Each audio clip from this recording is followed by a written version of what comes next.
tudo bom? Vamos dar aqui continuidade à nossa aulinha da nossa disciplina Espiritismo 2. Estamos falando sobre a Umbanda, introdução aos fundamentos da Umbanda, dando continuidade à última aula. Perfeito? Então vamos lá. Os fundamentos, dentro do contexto da corrente astral da Umbanda, encontram-se todos revestidos por um caráter sagrado, sendo essa uma das razões que impede o conhecimento e a manipulação dos mesmos por qualquer pessoa, ainda que para muitos desses existe uma parte possível de ser manipulada. Da mesma maneira que a profanização levada a cabo, sobretudo pelo aspecto cotidiano, perfaz um dos motivos para a não revelação de seus processos ou mesmo do conhecimento oculto encerrado em cada um deles. Os fundamentos constituem a base de todas as movimentações e princípios cultivados e manipulados na Umbanda.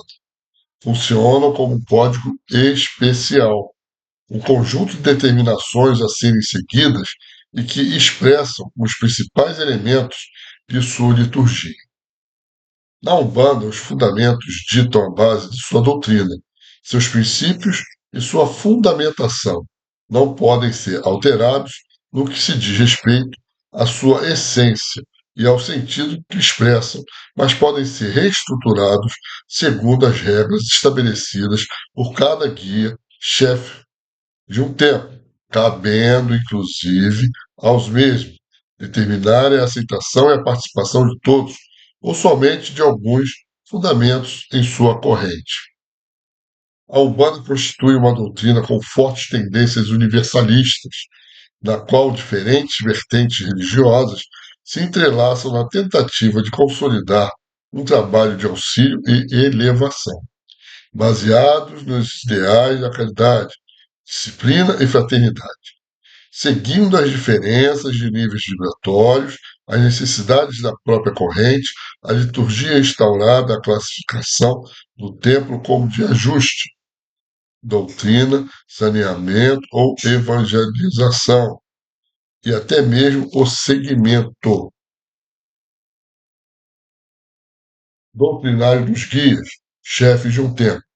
Esses podem aceitar ou não a presença e participação de um fundamento em sua casa, instaurando ou não os seus princípios em sua corrente, seguindo um pensamento ou uma conduta vigente em determinado tempo. Da mesma forma, podem a qualquer momento, e se julgarem necessário, excluir ou não, mas dar seguimento à presença de certos fundamentos ao interno dos tempos, substituindo-os ou simplesmente abolindo-os, sem nenhum prejuízo de causa espiritual ou material, o que não significa alegar que aquele determinado tempo deixou de seguir as regras ou a liturgia imposta pelos representantes do plano espiritual. A Umbanda é possuidora de fundamentos próprios.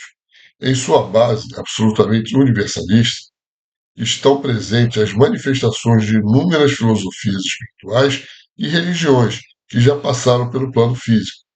Os fundamentos divinos, religiosos, espirituais e magísticos da Umbanda são recebidos diretamente dos planos espirituais e repassos aos dirigentes, atuantes no plano da matéria, segundo as vontades de seus guias, os quais possuem absoluta autonomia em reestruturar misticamente todas as características veladas referentes aos princípios constituidores do axé e a força de sustentação de um fundamento são mantidos em sigilo e guardados por aqueles que ocupam os postos mais elevados em sua hierarquia.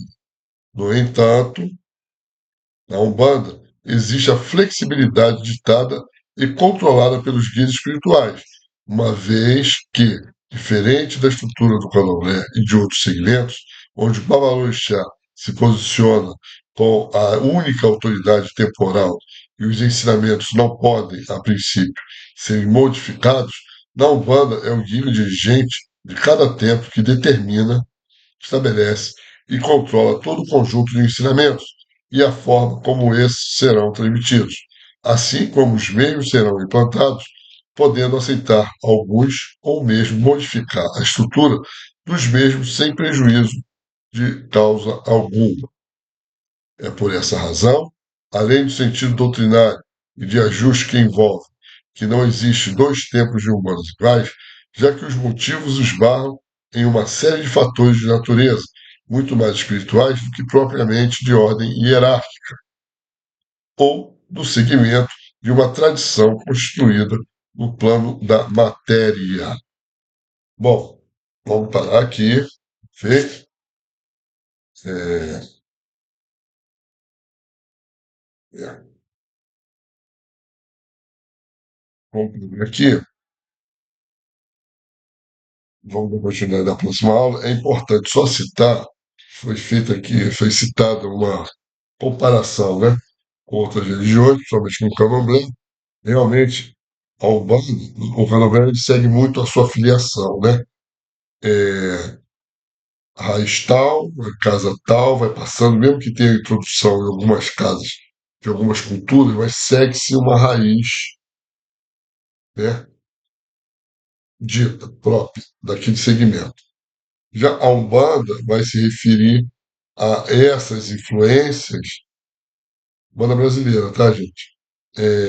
Essas influências, mas em que o guia de cada, mestre de cada, regente de cada templo, vai que vai fazer a sua, vamos dizer assim, a sua parte doutrinária para aquele estabelecimento. Por isso que ele vai dizer que não existe dois templos de umbandas iguais.